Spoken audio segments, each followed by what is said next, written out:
Bagus Bawana Putra menyebarkan hoax melalui WhatsApp grup dan sejumlah platform media sosial. Hoax ini pun kemudian menjadi heboh di jagat politik tanah air. Siapa Bagus sebenarnya, apa motif dan siapa yang menyuruhnya? Untuk membahasnya sudah hadir bersama kami di studio juru bicara tim kampanye nasional Jokowi Maruf Amin, Arya Sinulinga. Selamat sore Pak Arya. Selamat sore. Ada Bang Fasko Rusemi Jubir BPN Prabowo Sandiaga. Selamat sore, Bang Fasko. Dan telah bergabung bersama kami melalui sambungan satelit ada Karopenmas Mabes Polri, Brigjen Pol Dedi Prasetyo. Selamat sore, Pak Dedi. Selamat sore, Assalamualaikum Mas. Waalaikumsalam warahmatullahi wabarakatuh. Pak Dedi, sejauh ini perkembangan kasus melalui pendalaman tersangka baru ini bagaimana Pak? Saat ini untuk tersangka BBP sedang terus dilakukan pemeriksaan secara komprehensif. Karena baru 1x24 jam, Mbak, setelah ditetapkan sebagai tersangka, yang bersangkutan akan terus menjalani pemeriksaan secara komprehensif. Oke, apa sudah mulai terbuka Pak, apa motif pelaku? Ya. Sementara masih dalam proses pendalaman, Mbak, karena sementara ini fakta hukum yang bisa disampaikan setelah si BBP ditetapkan sebagai tersangka, bahwa yang bersangkutan ini perannya di dalam peristiwa penyebaran hoax tersebut ya sebagai kreator maupun sebagai browser. Dia yang menginisiasi pembuatan konten hoax tersebut. Menginisiasi berarti ada otak pelakunya Pak selain BBP Pak? Langsung. Ada perintah tertentu mungkin dari didalami dulu Pak, dilakukan pemeriksaan dulu. Kemudian Pak? Sementara belum mengarah ke sana Mbak, jadi kita fokus masih melakukan pemeriksaan terhadap tersangka BBP dulu. Ya. Oke, saya ke Pak Arya. Pak Arya, sejauh ini dari BPN, TKN sendiri dirugikan atau justru diuntungkan sih Pak? Dengan hoax ini? Jelas dirugikan gitu ya, karena isinya kan yang kita ketahui kemarin bahwa ada 7 kontainer kotak surat suara sudah sampai di pelabuhan dan di sana sudah ditusuk ya atau dibolongi di nomor 01. Jadi kan ini sebesar katanya hampir 70 juta suara gitu ya. 70 juta suara untung dikalahkan oleh 80 juta itu. 80 juta. Oke. Jadi ini kan bagi kita itu merugikan kita. Dianggap bahwa kita ada bermain-main dengan KPU. Jadi ini sebuah metode hoax untuk mendelegitimasi KPU dan juga menyudutkan 01. Dianggap bermain kotor gitu. Nah, saya tahu betul itu situasinya karena situasi proses kertas suara ya. Jadi hari Minggu yang lalu ya, saya lupa hari Minggu atau Sabtu lalu tuh kami rapat dengan calon presiden kami Pak Jokowi. Kami masih membicarakan mengenai foto yang akan dibuat di kertas suara.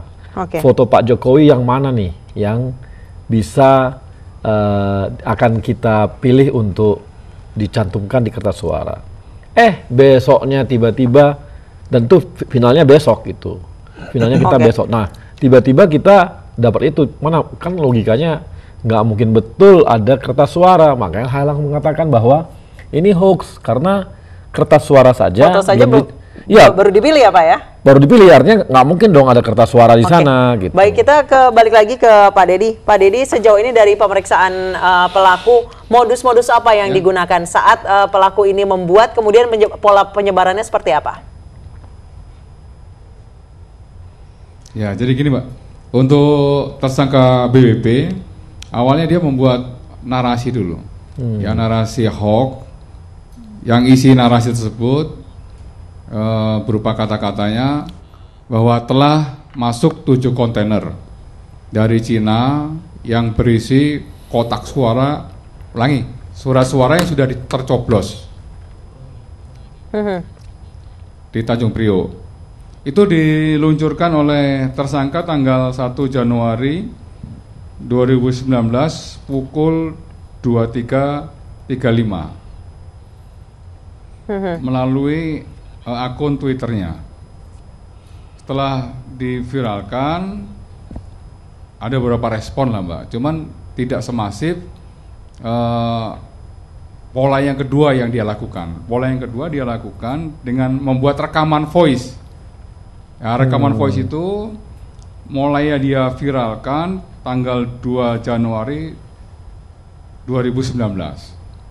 Nah, setelah dia memviralkan voice suara tersebut, sama intinya, sesuai dengan narasi, bahwa telah masuk 7 kontainer dari Cina berisi surat suara yang sudah tercoblos.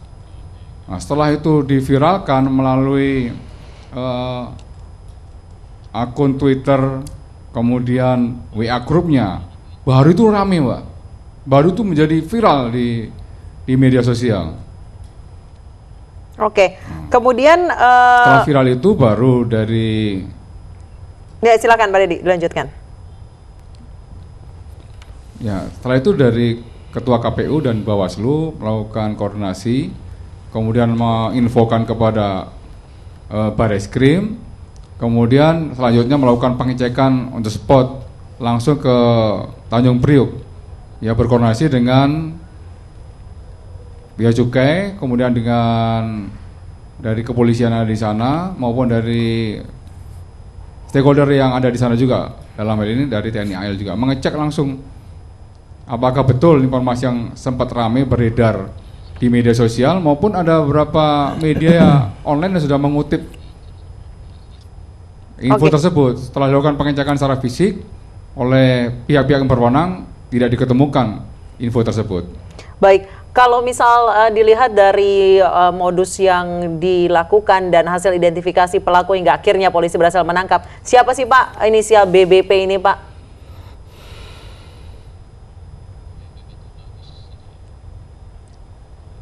Maksudnya nama aslinya? Bukan, maksud saya siapa sih identitas dari BBP ini? Maksudnya dia tergabung dalam apa? Latar belakangnya apa? Adakah organisasi yang menaunginya Pak? Oh, ya. Sementara dari hasil pemeriksaan ya dan pengecekan dari biodatanya dia, yang bersangkutan hanya pegawai swasta aja Mbak. Oke, berarti jaringannya seperti apa juga belum diketahui Pak? Masih didalami Pak, jadi masih didalami. Jadi kreator sama blasternya ini adalah tersangka BBP. Ya, sementara untuk forwardernya atau penerusnya itu 3 tersangka yang sudah kita tangkap di Bogor, kemudian di Balikpapan maupun yang terakhir di Brebes. Kalau misalnya dilihat, meskipun ketiganya itu belum memiliki keterkaitannya. Oke, kalau dilihat dari sosial media milik BBP ini Pak, apakah memang dia berprofesi sebagai buzzer? Ini masih dalam pendalaman juga, Pak. Dari masih pendalaman, soalnya dia mencoba untuk menghilangkan barang bukti yang sudah dia buat. Sebagai contoh, handphone sudah dibuang, kemudian kartu handphonenya juga sudah dibuang, kemudian seluruh akun yang ada di media sosialnya dia juga sudah dihapus semuanya. Oke, kemudian penelusuran kepolisian melalui apa, Pak?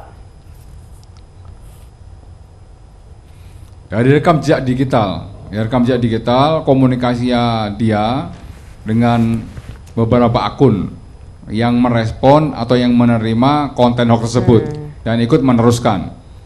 Nah, kemudian juga dari laboratorium forensik kita menguji ya jejak suara yang ditinggalkan tersangka ya di Twitter maupun di media sosial lainnya. Nah, itu dianalisa secara komprehensif oleh laboratorium forensik. Oke, baik, saya ke Bang Fasko. Iya, silakan untuk Pak. meyakinkan bahwa pelaku. Iya, silakan Pak. Untuk meyakinkan pelakunya itu adalah BBP, maka di laboratorium forensik melakukan rekaman suara aslinya. Nah, setelah dapat kita suara aslinya, baru disandingkan, dikomparatifkan. Ternyata dari rekam voice-nya itu gelombangnya itu identik 99,7%. Oke. Artinya bahwa penyidik sangat yakin bahwa pelaku penyebar voice yang hoax adalah tersangka BBP. Dan tersangka BBP pun akhirnya mengakui bahwa dia yang membuat. Tapi belum mengakui modusnya apa, Pak? Latar belakangnya apa? Sedang kita dalami dulu, Mbak. Sedang kita dalami, ya sama sedang kita dalami juga jejaring komunikasinya itu. Baik, saya ke... Ini nanti ya. hasil pemeriksaan, ya nanti akan kita ungkap sejelas-jelasnya siapa para pihak yang ikut aktif ya di dalam penyebaran berita hoax tersebut. Oke, baik. Saya ke Bang Fasko. Bang Fasko, BBP disebutkan adalah pendukung salah satu capres dan cawapres. Anda mengenal? Ya, kalau kita bahas mengenai tema kali ini, yang pertama adalah kita bahas mengenai hoax yang tadi disampaikan oleh Bang Arya Sinulinga. Hoax itu kalau kita artikan dalam Kamus Besar Bahasa Indonesia kan malicious deception, yang artinya kebohongan untuk niatan jahat ya. Saya pribadi dan tim BPN pun sama sekali tidak mengenal siapa beliau itu, siapa yang disebut tadi BPP itu sama sekali kita tidak mengenal. Kalau toh ternyata memang ada hal yang ternyata seakan-akan terkait, saya justru malah agak worry di sini, Mbak ya. Saya agak worry kok seakan-akan sekarang dibuat seperti framing tim kami membuat suatu tim kami adalah pencipta hoax yang terbaik, misalnya ada pula PSI yang menyampaikan itu gitu. Jadi ini hal-hal seperti inilah yang menurut saya adalah pencipta hoax yang sebenarnya. Gitu. Jadi bukan berarti malah kami yang menciptakan hoax. Toh kita betul bukan siapa-siapa, kita nggak kenal. Kalau misalnya beliau itu masuk dalam tim kami, pasti saya kenal. Gitu loh. Seperti itu, Mbak. Oke. Kalau misalnya dilihat dari berita yang awalnya ini menyudutkan 02, Anda meresponnya seperti apa? 01. Bagaimana? 01. Gimana, Mbak? Anda meresponnya seperti apa? Maksudnya?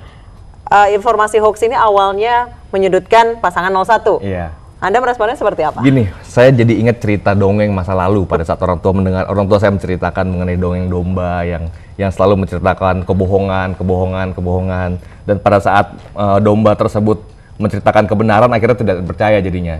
Nah, saya jadi agak curiga, agak sedikit worry saya di sini. Ini jadi seakan-akan kita ini tim yang berbohong, padahal kita nggak ada waktu sebenarnya buat bahas gitu-gituan gitu loh. Jadi Anda mengira ini adalah skenario pada saat justru kita ngomong yang sebenarnya ntar malah jadi seakan-akan nggak dipercaya, itu jadi semacam prakondisi dan pengkondisian hal tersebut. Berarti Anda melihat ini sebuah skenario yang memang untuk menjatuhkan Anda melalui menjatuhkan lawan Anda gitu? Bisa jadi. Oke, Pak Arya, silahkan tanggapannya. Gini, yang pertama itu yang penting adalah itu hoax atau enggak. Apakah teman-teman 02 itu hoax atau enggak? Kalau itu hoax, ya udah kita perangi sama-sama gitu. Jadi bukan langsung mengatakan bahwa ini adalah skenario untuk menyudutkan kita gitu ya, menyudutkan mereka gitu. Tapi adalah kita sepakat dulu nih bahwa konten tersebut memang hoax. Ya kan? Kalau udah hoax, ya kita tunggu aja polisi, nggak perlu harus mengatakan bahwa ini menyudutkan kami dan sebagainya gitu ya. Karena hoax pertama itu jelas itu menyudutkan kami, ya betul, itu pasti gitu ya. Dengan mengatakan bahwa kertas suara itu sudah dicoblos 01 gitu. Kalau soal apakah nanti itu memang melibatkan 02 atau enggak, itu kan proses hukum saja yang iya. Jadi kita nggak usah jadi ini juga defense juga untuk mengatakan bahwa ini kayaknya sebuah framing gitu. Tapi kan hoaxnya kan nggak framing. Hoaxnya kan benar adanya gitu. Jadi bagi kita sih nggak. Ayo aja kita sama-sama. Mari dibongkar, tolong polisi secepat-cepatnya. Kalau bisa Pak Polisi cepat-cepatlah dibongkar nih siapa orangnya siapa dan dari mana orangnya. Jadi kan kita clear supaya jangan panjang nih. Jadi kawan kalau misalnya ternyata dia tidak ada hubungan sama 02 pun kan clear juga. Ya clear kan? Betul memang pada saatnya saya sendiri berharap sebenarnya Pak polisi tersebut bisa mengungkap yang seterang-terangnya gitu. Siapa sosok orang ini? Walaupun kami BPN tidak ada waktu sebenarnya bahas gitu-gituan. Kami fokus aja kampanye mengkampanyekan program-program besar dan visi misi Pak Prabowo ke depan. Oke, baik. Saya ke Pak Deddy. Rupanya dari kedua kubu ini berharap kasus ini cepat terungkap, Pak, supaya tidak menjadi simpang siur kemudian menjadi hoax lagi yang baru lagi gitu, Pak. Setuju, Pak. Kami sepakat bahwa tim bekerja sangat keras dan segera mungkin untuk mengungkap secara profesional terhadap kasus penyebaran hoax tersebut. Karena sudah meresahkan bangsa, Mbak. Jadi dalam kontestasi pemilu ini atau pesta demokrasi ini juga bisa mengganggu legitimasi dari penyelenggara pemilu. kami komitmen, ya Polri akan profesional dan Polri akan netral. Ya, kita bekerja sesuai dengan fakta hukum dalam pengungkapan terhadap kasus tersebut. Baik, saya ke Pak Arya. Pak Arya, Anda merasa di sini ada upaya untuk mendelegitimasi penyelenggara pemilu Jelas KPU? ya, karena mengatakan bahwa ada 7 kontainer kertas suara, itu udah mendelegitimasi tuh KPU itu. Yang sudah dicoblos nomor urut 01, itu kan udah mendelegitimasi KPU, kemudian menyudutkan kita, ada bermain-main nih dengan KPU gitu. Seakan-akan KPU dengan kita ada permainan gitu. Nah ini yang kita bilang sejak awal bahwa ada juga framing mencoba untuk mendelegitimasi masalah ini, KPU ini gitu loh, penyelenggaraan pemilu. Sehingga biasanya sih kalau saya sederhana gitu, kalau ada yang mencoba mendelegitimasi itu pasti karena udah mulai kalah gitu. Tapi ya, tapi makanya saya agak seperti Andi Arief gitu misalnya, tiba-tiba men-tweet seperti itu, kita tanggapi ini hoax, ya makanya kita bilang bongkar aja. Saya berharap kepolisian ini akan cepat seperti kasus hoaxnya Ratna Sarumpait, jangan lama-lama gitu supaya selesai gitu, jangan lagi supaya kita semua nggak menduga-duga gitu, supaya semua terang benderang sehingga semua tahu kondisi sebenarnya gitu. Ya alhamdulillahnya survei kami terus menunjukkan angka peningkatan dalam hal pemenangan Pak Prabowo Sandi. Alhamdulillahnya seperti itu. Yang memang bukan yang ya kita bisa lihat kan Mbak, pada saat misalnya Pak Jokowi lagi berada di satu tempat, ternyata toh ada juga orang yang mengangkat tangan nomor 2-nya. Dan sekarang sudah sangat banyak sekali orang-orang yang sangat simpati dengan Pak Prabowo. Dan jangan seakan-akan menyatakan ini framing, tapi di framing lagi gitu loh. Jadi seakan-akan kita yang salah, padahal kita udahlah nggak usah ngurus-ngurusin beginian. Di sini sudah ada yang berkewajiban dari polisi yang bisa membuka ini secara terang benderang. Nah, kita sebagai tim kampanye fokus saja menyampaikan visi misi besar kita di situ. Oke, baik. Saya ke Pak Dedi. Pak Dedi, dari hasil pendalaman polisi, adakah maksud lain atau skenario lain yang akan dijalankan oleh BBP setelah membuat hoax soal 7 kontainer itu, Pak? Belum sampai ke situ, Mbak. Belum sampai ke situ. Kita akan bekerja cepat-cepatnya, Mbak. Dan setuntas-tuntasnya untuk membongkar kasus penyebaran berita hoax tersebut. Baik, kita harus jeda terlebih dahulu. Kami akan lanjutkan obrolan ini usai jeda berikut, tetap di Ani Sore.